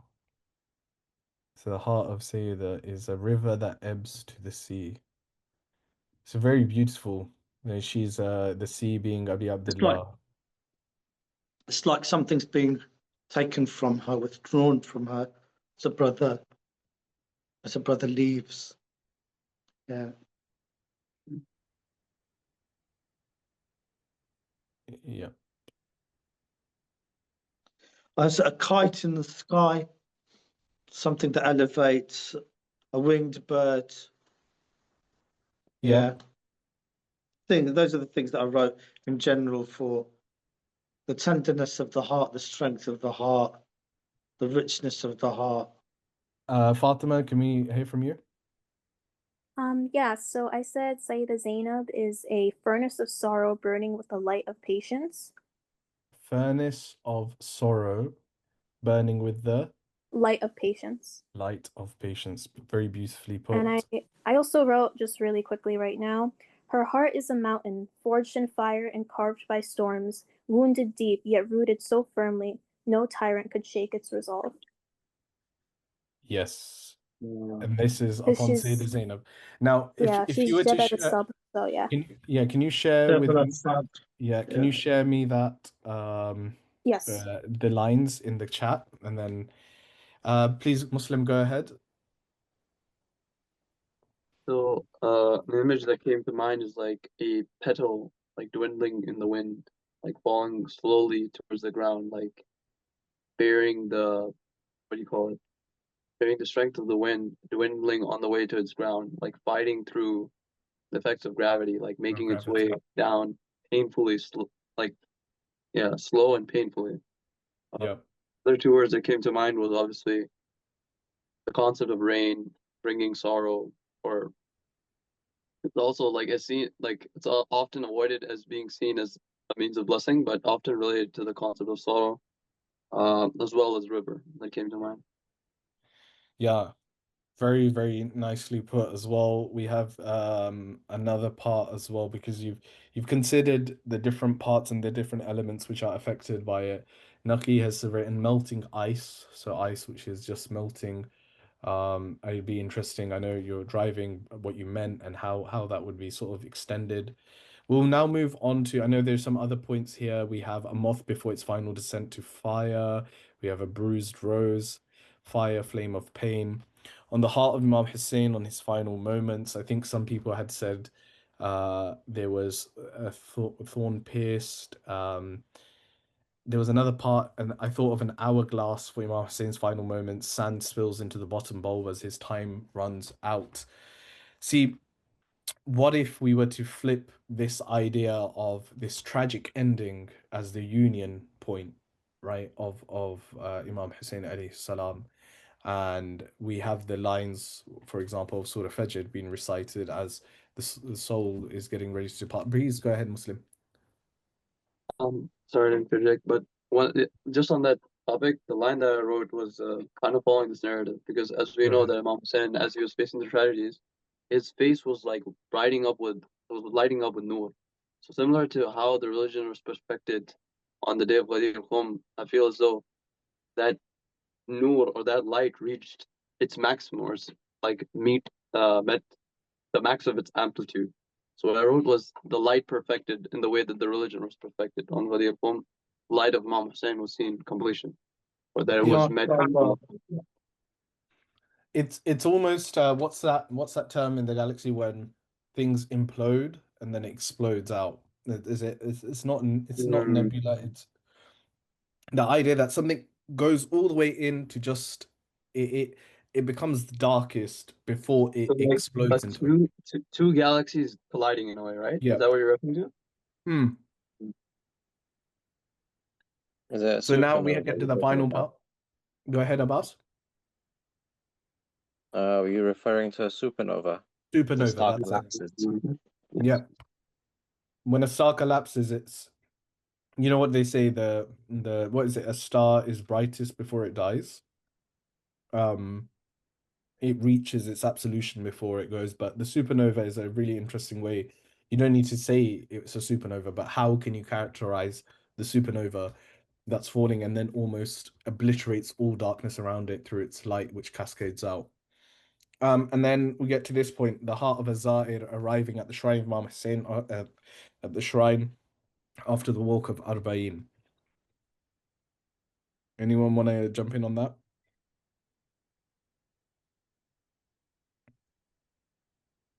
Just There's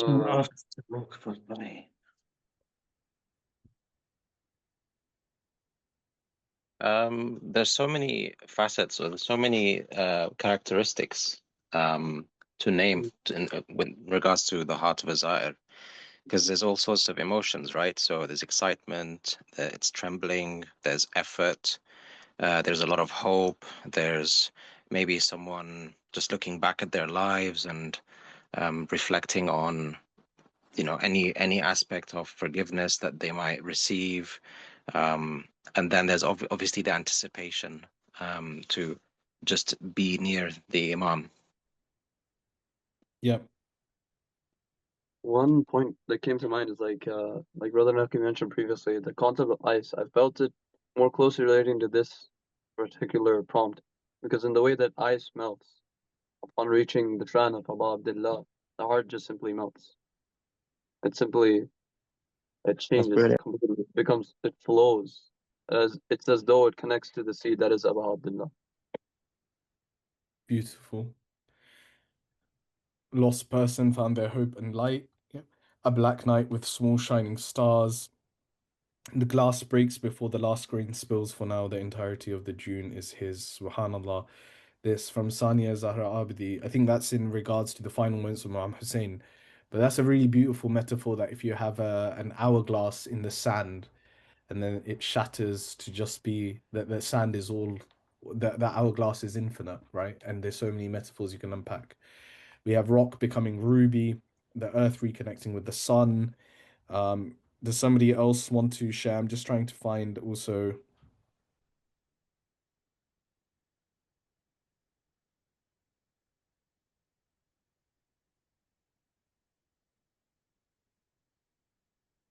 The dove that arrives back to its home.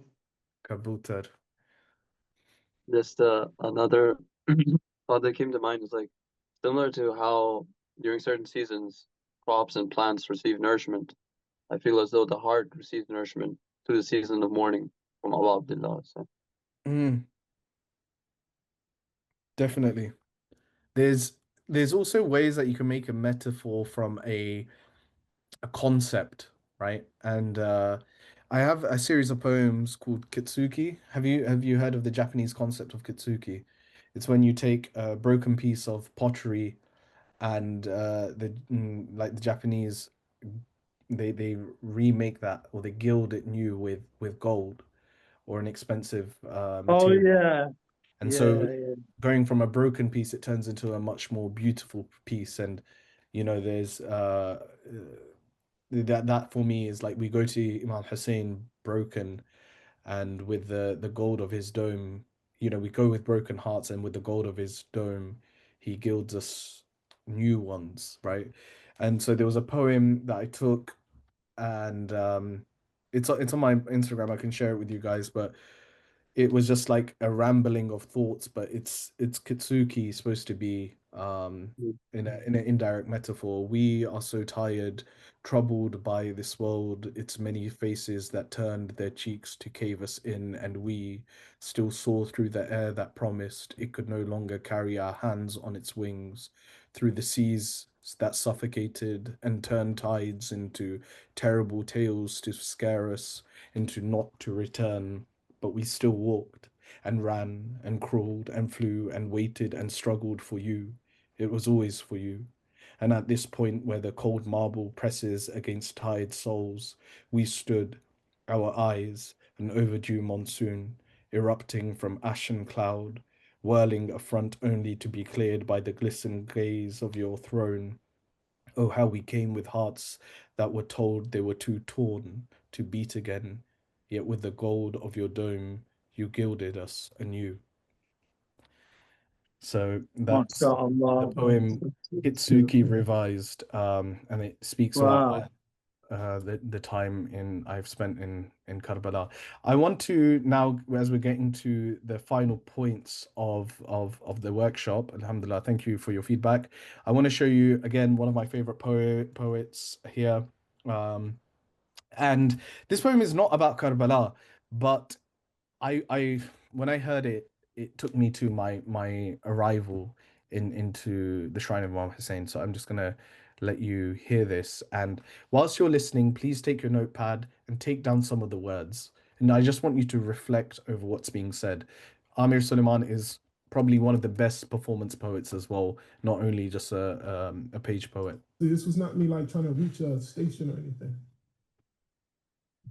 And the violence of it and the suffering that came with it, that educated me tremendously. Anyway, this is one of the poems that came from that. So the poem's starting now. Can you hear it? Can everyone hear it? Yeah. Okay, Yeah, we can. perfect. Okay. Anyway, this is one of the poems that came from that experience.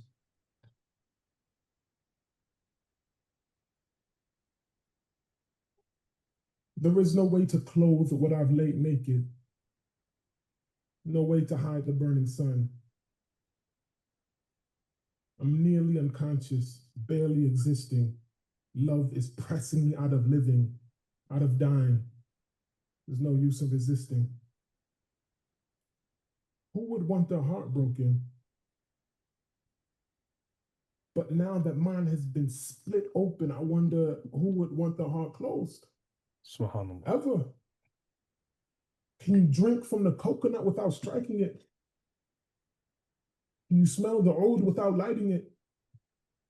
There is so much sweetness in violence, so much beauty in breaking. Can you birth without bleeding and crying and screaming and dying? I've been lying, living on the outside of life, bleeding my gums against the coconut shell. until I smash my hardened heart against harder rocks. Living is a labor, dying is an art. Make no mistake, I'm injured, ruptured, my heart a sweet sun-warmed mango, split open, its juices unruly, flagrant, sultry, fragrant, insane, sacred, noble, and naked. Verses like vagrants, strangers in places that were once home. I no longer have one of those. I am in nowhere, nothing, never, now and then. I'm nearly unconscious, barely existing. Love is pressing me out of living, out of dying. There's no use in resisting. So just take a moment to digest that poem. And I think I can just tell from some of there's points. May I rejoin? I can't see the screen share. Yeah, please do. I'm just gonna do a quick thing here where we There's no way to clothe what I've laid naked. There is no way to clothe what I've laid naked. this is an extremely biblical framing. There is no way to clothe what I've laid naked. It's the starting of the poem which starts to embark upon a moment of vulnerability. And ultimate vulnerability is that, right? It's being naked. And it's not the physical sense, it's the metaphorical sense of laying true to yourself, right? Being there. And I think this is a really powerful way to open the poem. No way to hide the burning sun. No way to hide the burning sun is just, it's one of my favorite lines. I'm nearly unconscious, barely existing. Love is pressing me out of living, out of dying. There's no use in resisting.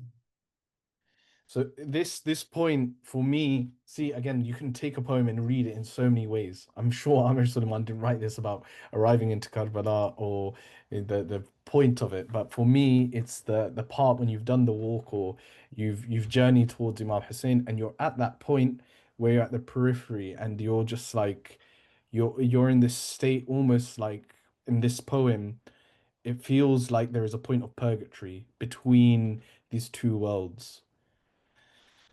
And you can hear him as he continues. Who would want their heart broken?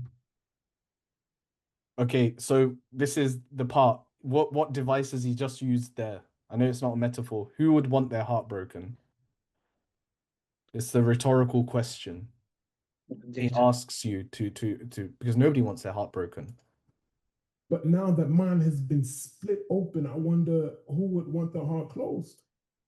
This line for like it's such a beautiful way that saying that like once it's been split open, like who wants it closed? Because you've seen the beauty in the pain, and that's where he expands this.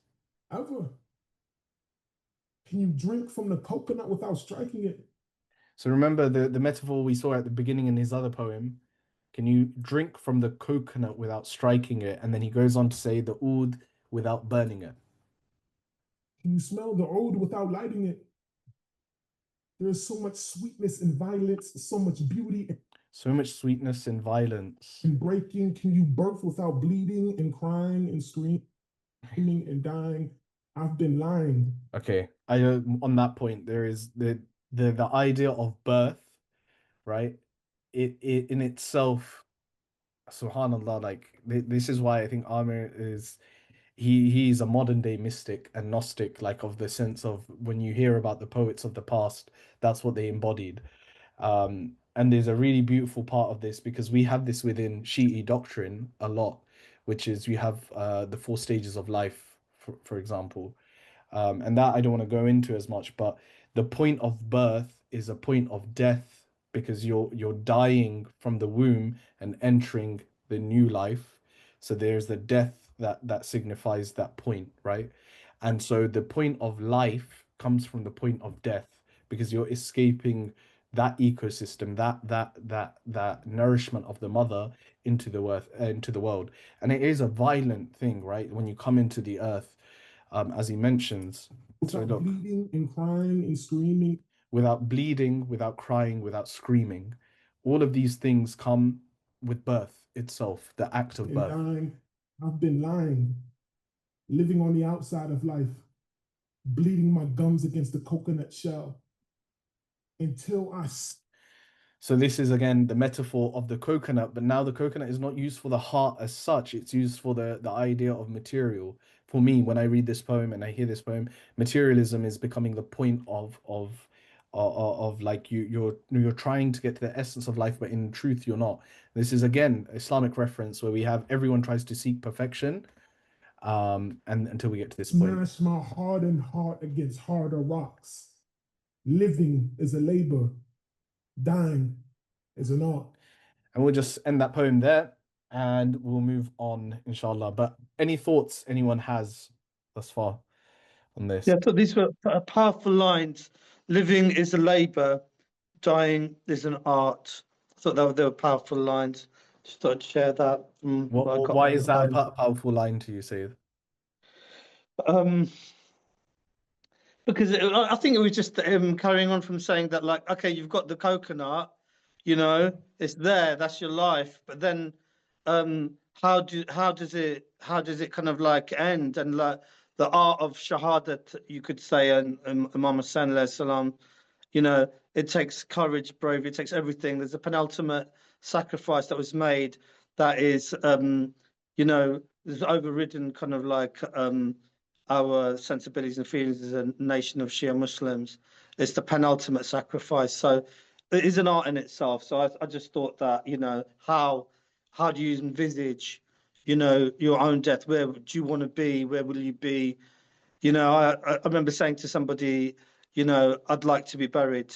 It was a close family member go in Najaf, and it was my son. He goes, I never even thought about that, about where I'm going to die, where I'm going to be, where I'm going to be buried.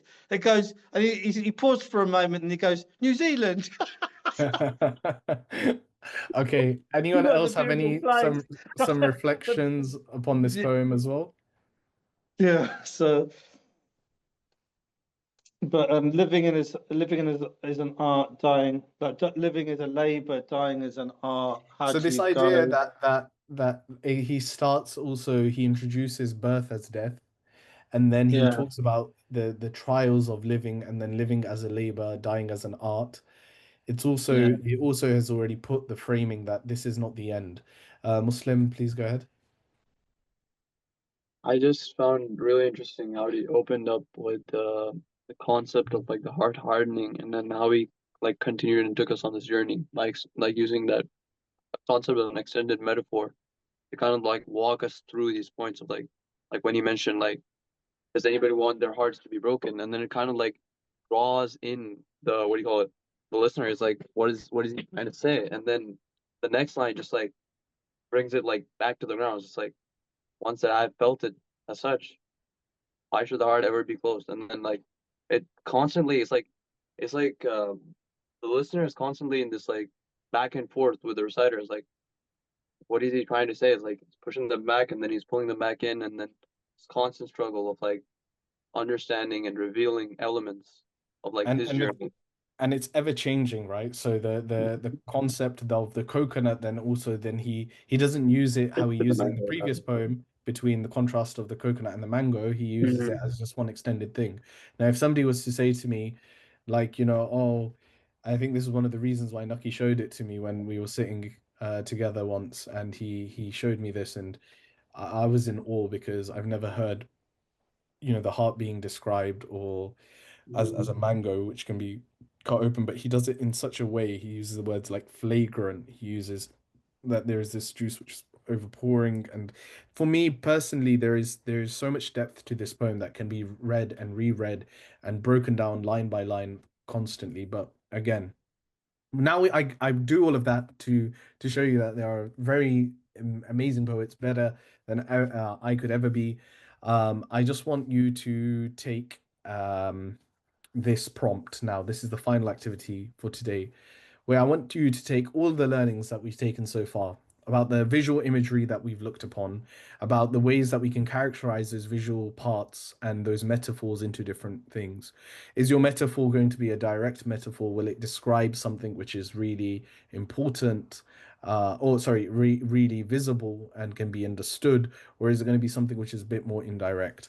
And just to help you, it doesn't necessarily, I understand that some of you may not feel comfortable right now writing about Karbala. It just needs to be 4 to 8 lines of a poem which you are going to write. And it could be the start of your poem, it could be the complete poem. But I want you to consider the emotion that you want to portray. Remember, at first, the prompts were asking you to consider, how is this metaphor making you feel? What is the metaphor trying to convey? Is it anger? Is it love? Is it fear? Is it yearning? Is it contemplation? Is it some sort of deep thought? Is it existential threat? And then a journey. So it needs to encapsulate a journey within these 4 to 8 lines. It can be longer than the 4 to 8 lines. So journey idea is journey to Sham, journey to Karbala, journey of Hussein to Ali Akbar, journey of leaving Sakina behind, journey of yourself, a journey towards Allah, a journey of walking, a journey of etc. etc. And then finally, could it be a person? A hero of Karbala, a mourner in a majlis, a mother in Karbala, an onlooker, or somebody who's trying to understand what's taking place, somebody who's not familiar with it. It can be so many things. So we'll go for that, and that's going to conclude our workshop today. But inshallah, we're going to have a point for reading. So 5 minutes, and then what we'll do is we'll hear some poems. And if you guys aren't tired, then the last 5 to 6 minutes, I'll read some poems of my own. Muslim, any questions? I just want to ask, are we sharing a pre-existing poem which covers all of these concepts, or is it more so just like writing it down? Try write a poem anew, or if you want to rework a work of your poem as well, feel free to do that too. Perfect. Okay. If anyone wants to share their piece as well with me, then I can pull them up onto the screen later on. Nope. Okay, perfect. With your permission, shall I share a piece? Bismillah. Okay. Please. Bismillah. Okay. All right. Bismillah ar-Rahman ar-Rahim. I'll just end on this piece. Those of you who have stayed. This is a poem called Hands, and it's a poem which I add verses to every year during the month of Muharram, and it's one of my favorite poems for that reason, and it sort of encapsulates the metaphor in different ways. These hands are not hands that are given, but ask of them and they give so freely. Flow with love, flow with passion. These hands give alms whilst in divine exhortation. Hands that speak behead us, yet our stand cannot be diminished. For here is a call that cannot be extinguished. For they are the light that in the darkness shine, and in the depths of solitude find solace with the divine. Here are hands that stretch to the torn night sky and pray, and at the break of dawn these hands will break bread with the deprived. These hands that grasp onto the hand of the divine, who respond to God's request and give without any sign hidden.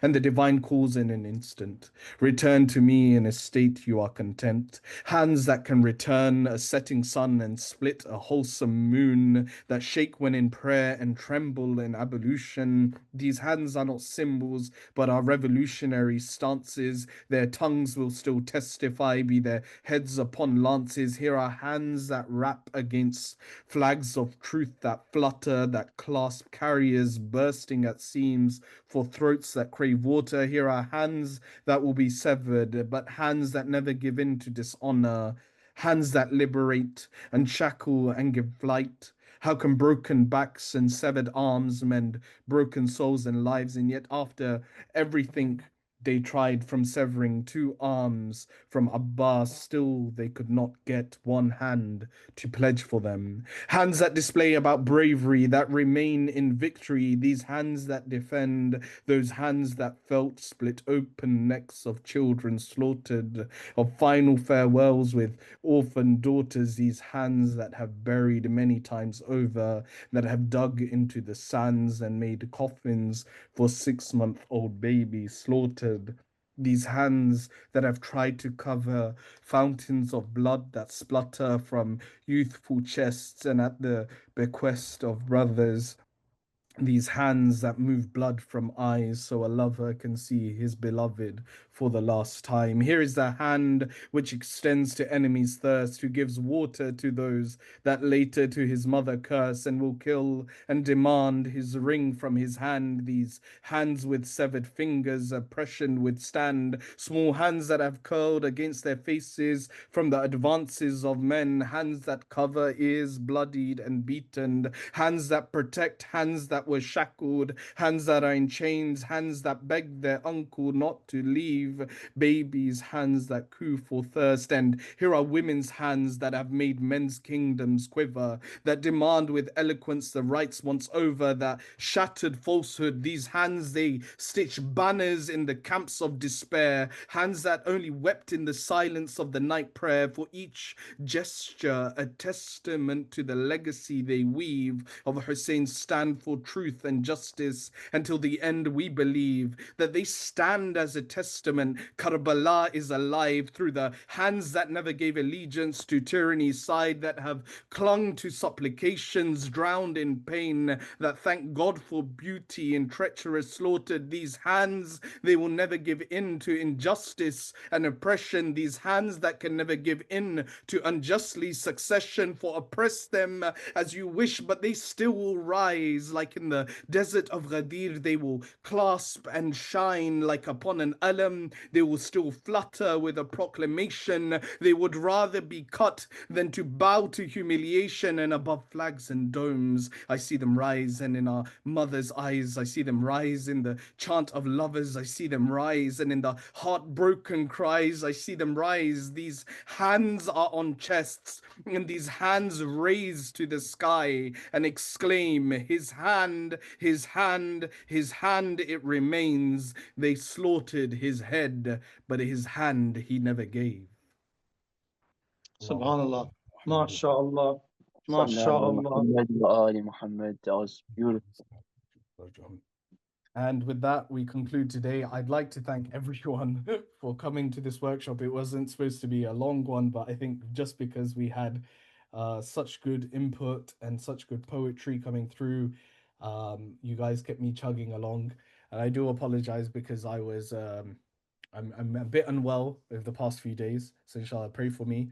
And with that, I'll conclude today's workshop. Inshallah, you've benefited. Any sort of like shortcomings, please forgive me. Anything which was good, inshallah, comes from the Ahlul Bayt and through their inspiration and guidance. And so at the end of this workshop, I just invite you all to please recite one Surah Fatiha for all of the Shahadat, especially those in Lebanon, in Palestine, in Iran, in different parts of the world where our brothers and sisters are suffering. And with that, wassalamu alaikum wa rahmatullahi wa barakatuh. Al-Fatiha. Wa alaikum عليكم salam wa rahmatullahi السلام wa ورحمة barakatuh. الله وبركاته.